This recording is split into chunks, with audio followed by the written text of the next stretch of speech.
This medical model is very expensive. Why? Because it uses doctors to decide how to do things. It uses doctors and nurses and nutritionists and dietitians and dentists and all of these professionals that are highly paid. I employ an entire army of them. And they're wonderful people. But we're trained in a way that is very paternalistic. We basically tell individuals how to live their lives. And that's what most of the programs that I operate actually do. Next slide.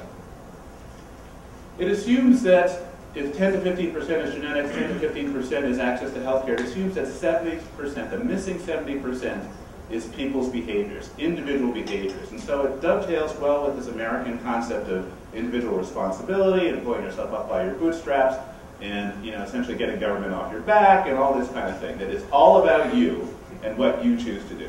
Next slide. Keep going.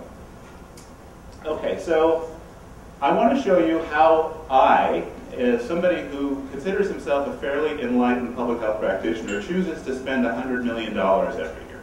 And I've been running an agency, roughly $100 million, for about 7 years, so 6.5. So I've spent about $600 million trying to change that problem that I showed you before. $600 million, that's what I've spent. So you would expect me to do some pretty clever things for $600 million, I would expect. I'm going to prove to you that I'm not very clever. We tend to fund services that focus on individuals. These services tend to be remedial in nature, meaning that you have to first have the disease or the risk factor in question to be eligible for the service.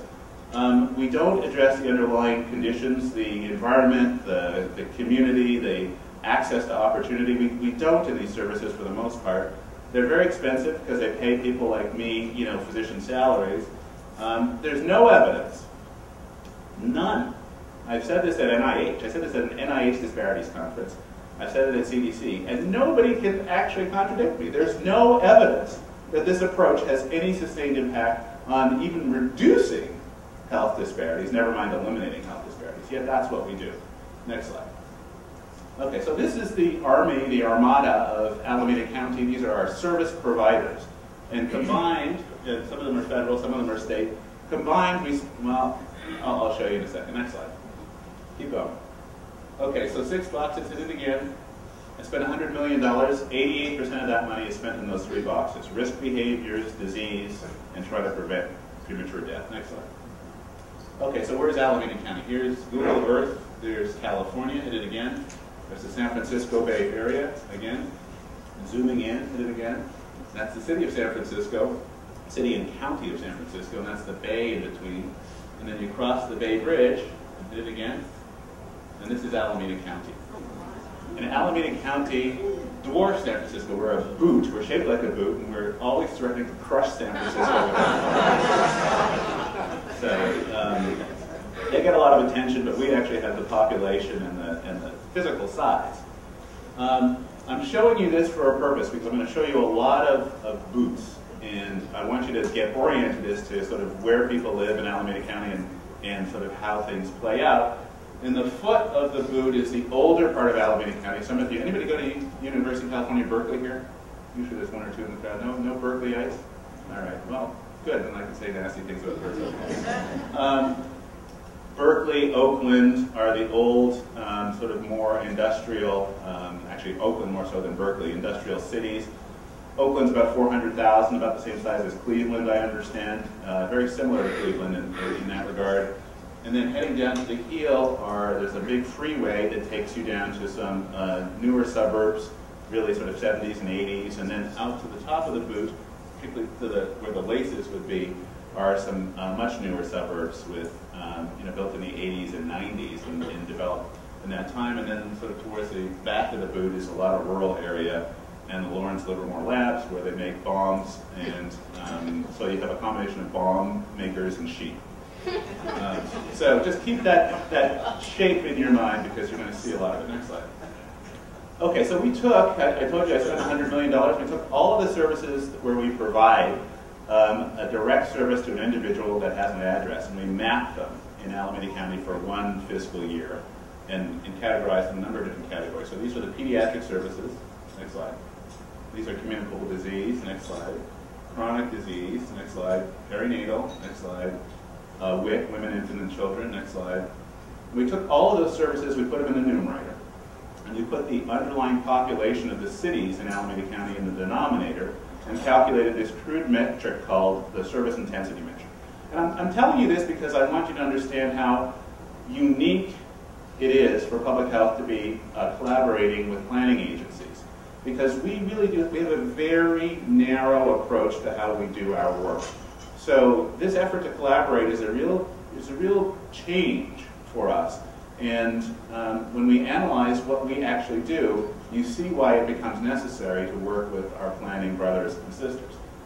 So you can do this service intensity calculation, and you see that Oakland in the toe there is the highest service intensity area in the county. And then underneath Oakland is what's called our unincorporated area, which is basically a mixture of rural and sort of inner city. It's a very weird combination, quite poor.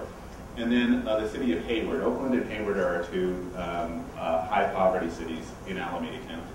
So those are the areas where we're spending a lot of our public health resources. We didn't stop there. We went further, next slide, down to the neighborhood level using census tracts and tried to calculate the service intensity at the neighborhood level and came up with this basic pattern, which I want you to get used to because you're going to see it again.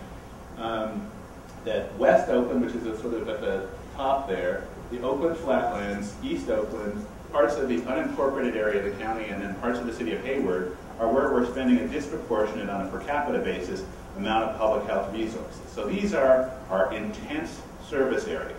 But these are services that are provided to individuals, and about $88 million worth of services, as I mentioned. Next slide. So we went to our sister agency, the Social Services Department, which does Medicaid, we call it Medi-Cal in California. Next slide. Food stamps, next slide. CalWorks, which is TANF, next slide. And then general assistance, next slide. Did the same analysis and found that their service intensity hotspots were West Oakland, parts of the Oakland Flatlands, East Oakland, parts of the unincorporated area, and parts of Hayward. Next slide. We went to our state friends. We get 7,000 parolees from state prisons back to Alameda County every year, and did the same analysis, next slide, and found that the service intense areas, West Oakland, parts of the Flatlands, East Oakland, and a little part of the unincorporated area. Next slide. We went to our probation partners. That's our county probationers. Next slide. Same analysis, West Oakland, parts of the Flatlands, East Oakland, unincorporated area, parts of Hayward. Next slide. So these are the top 30 census tracts, or 30 places in Alameda County receiving public health department services. Next slide. The top 30 places receiving social services. Next slide. The top 30 places receiving parole services. Next slide. And the top 30 census tracts receiving probation services. Next slide. 13 of those census tracts, or those places, overlap. And the combined spending in those communities is about $1.3 billion a year. So, at this point, we said to ourselves, maybe we need to know a little something more about the context of these places. I mean, if these places are concentrating health disparities, which we'll see in a minute, they exist for some reason in these concentrated areas. So if you use the NIH definition of health disparities, you would just assume that, well, you know, that's just the way the cookie crumbles. They just exist in these areas because they decided to, you know, gather there.